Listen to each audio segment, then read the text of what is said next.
Hallo Leute, wie geht es Ihnen? আশা করি সবাই ভালো আছেন।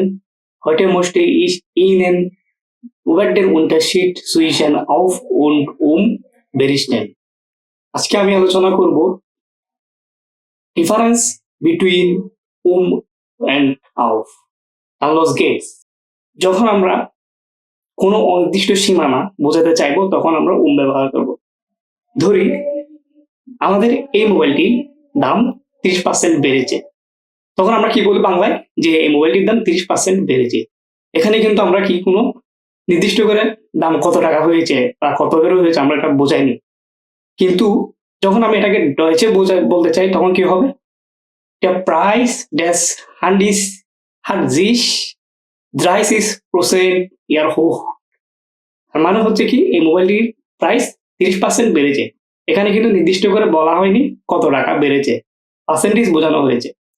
সো যখন আমরা কোনো কিছুর অনির্দিষ্টতা বোঝাতে চাবো তখন হচ্ছে আমরা ব্যবহার করব। এখন আসি অফ নিয়ে। যখন আমরা কোনো কিছুর নির্দিষ্ট সীমানা বোঝাতে চাইবো তখন আমরা অফ ব্যবহার করব।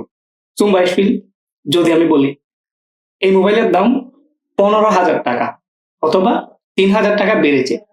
যখন মোবাইলের আমি 3,000 টাকাটা ইন্ডিকেট করে দিছি যে নির্দিষ্ট করে একটা অ্যামাউন্ট বেড়েছে, তখন আমরা বলতে পারি কি auf ব্যবহার করতে পারি। যদি আমি বলি জাপান ভাষায় der Preis des Handys hat sich auf 15 Euro erhöht. তার মানে কি আমরা এখানে 15,000 অথবা 15 ইউরো বেড়েছে, এটা আমরা কি নির্দিষ্ট করে দিছি। আমরা কিন্তু এখানে পার্সেন্টেজ বোঝাইনি। সো যখন আমরা নির্দিষ্ট করে বোঝাইবো তখন আমরা অফ ব্যবহার করব। সো এটাই হলো মূলত বড় একটা পার্থক্য অফ এবং এর মধ্যে। তাহলে আমরা আজকে শিখতে পারলাম কি যখন আমরা অনির্দিষ্টতা বোঝাবো তখন আমরা ব্যবহার করব, যখন আমরা নির্দিষ্ট বোঝাবো তখন আমরা অফ ব্যবহার করব। আশা করি ভিডিওটি সবার ভালো লেগেছে। আগামী পোস্টে আমি sich freuen über এবং sich freuen auf নিয়ে আলোচনা করব।